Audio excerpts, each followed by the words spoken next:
Today I'm joined with Kylie Prendergast, Executive Technical Director of Helix Resources. Welcome, Kylie. Thank you.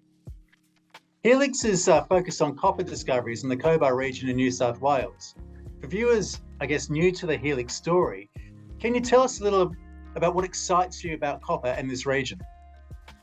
Now, the Cobar region has over 100 years of copper mining history, and currently there are 6 mining and processing operations around the Helix footprint. We are confident that there are more mines to be discovered.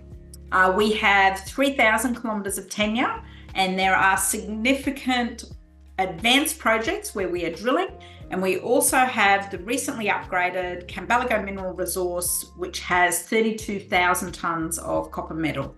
Recently, Helix carried out geophysical surveying over Cambalego and Caballero joint venture projects. Could you briefly talk about the survey techniques used and their purpose in finding copper discoveries? Now, we deployed an electrical geophysical technique called induced polarization, or IP.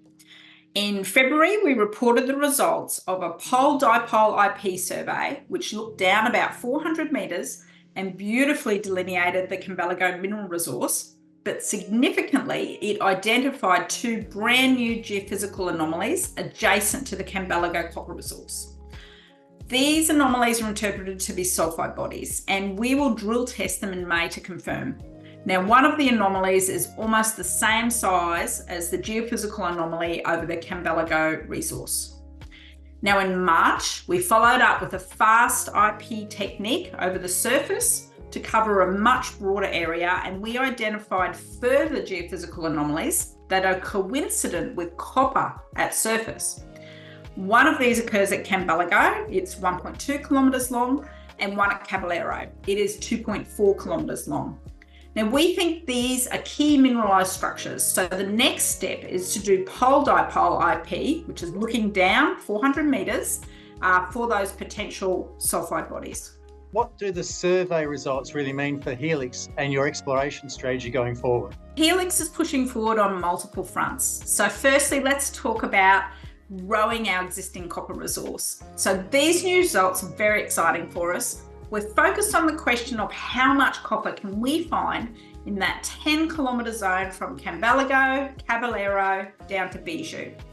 So far, the geophysics has been really successful at defining new drill targets at Cambalego, essentially by electrically lighting up the sulfide bodies. So the next big question will be, how many more targets can these surveys find over the next few weeks for the May drilling program? Secondly, the next component of the strategy is to keep advancing the priority copper and gold targets in the pipeline. So for example, this includes Max's Folly and Aldebaran, which sit at the northern end of a 10 kilometre long gold auger anomaly. We also have been working on a historical goldfield in our portfolio and the Widgelands copper project. A question that's always front of mind with investors, looking forward, what's in the horizon now over the next few months for Helix? Geophysics results and drill targets will be ready in early May. Drilling is slated for May.